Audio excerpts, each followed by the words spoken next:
In today's video, I'm going to teach you how to use conditional formatting in Power BI. Conditional formatting helps you turn raw numbers into visual cues so your audience can spot trends at a glance.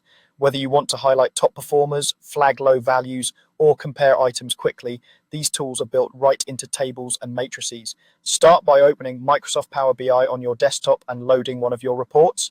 Click to select the visual you want to format.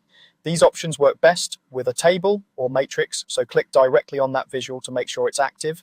Then in the visualizations pane, look at the fields listed for that visual. Right-click the field you want to format, expand conditional formatting, and you'll see the available choices. Background color is the most common.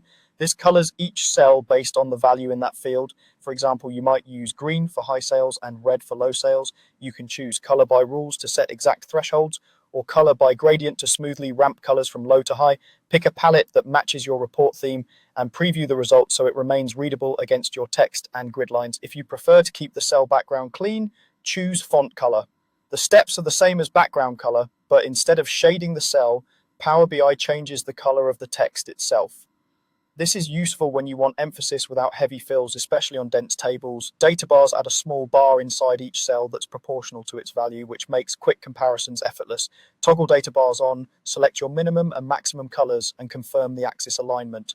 If your data contains both positive and negative values, check that the zero axis appears where you expect so the bars read correctly. Icons let you communicate status with arrows, flags, or traffic lights. Choose icons, pick a style, and set the rules that determine which icon appears for each range of values. This is great for KPIs and quick status checks without reading exact numbers. As you try each option, remember to apply formatting to the specific field that matters and keep contrast high for accessibility. If you don't see the results you expect, make sure the correct field is selected in your table or matrix before you right-click to open the conditional formatting menu. That's all there is to it. Thanks for watching.